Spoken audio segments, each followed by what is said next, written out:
अस्सलाम वालेकुम, मेरा नाम डॉक्टर मारिया अनवर है। आज इस मौजू पे मैं बात करना चाह रही हूँ, वो है प्रेगनेंसी ड्रीम। प्रेगनेंसी की हालत में फ़ीमेल्स को बहुत ही अजीब-ओ-ग़रीब से ख्वाब आने लग जाते हैं। कुछ ख्वाब ऐसे होते हैं जिसमें उनको खुशी महसूस होती है, लेकिन ज़्यादातर ख्वाब ऐसे होते हैं जिसकी वजह से वो बेचैनी का शिकार हो जाती हैं और घबराहट उन्हें होने लग जाती है। कई दफ़ा पहले 3 महीनों के अंदर उनको लगता है कि उनको यकदम ब्लीडिंग ना स्टार्ट हो जाए, बच्चे की जगह कोई और चीज़ पैदा हुई है, और इस किस्म की कि उनके पीछे कोई जानवर लग गया है और वो भागी जा रही हैं, किसी सुरंग में भागी जा रही हैं। इस किस्म के ख्वाब आते हैं। अगले 3 महीनों के अंदर अक्सर उनको ये ख्वाब आता है कि जैसे सोए-सोए उनको वो किसी की जगह मतलब दरिया में डूब गई हैं, या उनकी पानी की थैली फट गई है, या उनका बच्चा कहीं ज़ाया तो नहीं हो जाएगा। आखिरी 3 महीनों में उनको ज़्यादातर ख्वाब इस किस्म के आते हैं कि जैसे मेरी बेटी होगी या बेटा होगा, और पता नहीं कहीं बच्चे में कोई प्रॉब्लम तो नहीं हो गई है, या इस किस्म के ख्वाब आने लग जाते हैं कि जैसे कि वो आग के पास थीं, यकदम आग लग गई है, वो भाग नहीं सक रही हैं। कभी कभी उनको ख्वाब में जानवर नज़र आते हैं जिससे वो बहुत ज़्यादा प्यार कर रही होती हैं। मतलब ये सारी के सारे जो ख्वाब होते हैं प्रेगनेंसी में, क्योंकि उनकी रैम स्लीप जो है वो बढ़ जाती है, तो ऐसी सूरत हाल में ख्वाब ज़्यादा आते हैं।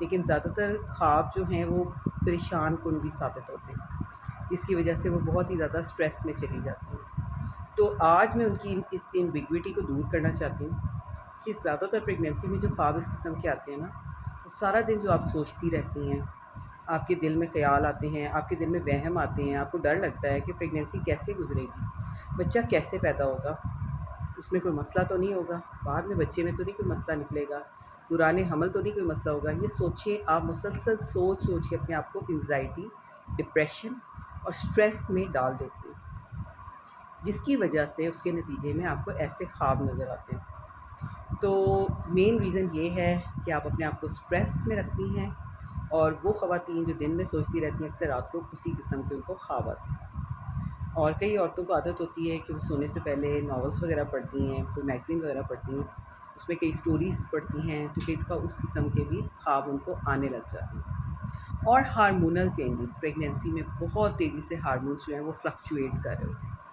हार्मोनल चेंजेस की वजह से भी उनमें ये टेंडेंसी ज़्यादा बढ़ जाती है। ऐसी सूरत हाल में अपने आप को बिला वजह परेशान नहीं करना चाहिए, मुस्बत सोच को अपनाना चाहिए। कोशिश करें कि सोने से पहले कम से कम घंटा पहले आधा घंटा हल्की-फुल्की वॉक कर लें। मुसलसल अपने आप को स्ट्रेस में ना रखें। अगर आपको स्ट्रेस होता है, खुदा को याद करें, अल्लाह ताला को याद करें, कुरान पाक की तिलावत करें, नमाज़ पढ़ें, अपने आप को पुरसुकून रखने की कोशिश करें, अपनी अटेंशन को डाइवर्ट करें, पॉजिटिव थिंकिंग रखें, और बिला वजह अपने आप को स्ट्रेस में ना रखें। और जब आप सोने लगें तो कोशिश करें कि आपकी एनवायरनमेंट बहुत ज़्यादा फ्रेंडली हो, मतलब टेम्परेचर मेंटेन हो, बिस्तरे नरम हो, पानी का इंटेक सोने से पहले 1 घंटा 2 पहले ना करें, ताकि आपको पुरसुकून नींद आए, और लूज़ कपड़े पहन के सोएं, और रिलैक्सिंग सी एनवायरनमेंट रखें ताकि आपको जितनी नींद आए वो अच्छी आए। और अगर आपको इस किस्म के ख्वाब आएँ तो डरने की ज़रूरत नहीं, परेशान होने की ज़रूरत नहीं है। ज़्यादातर ये प्रेगनेंसी रिलेटेड ख्वाब हैं, और इसमें अपने आप को बिला वजह परेशान करने की ज़रूरत नहीं है। Thank you very much.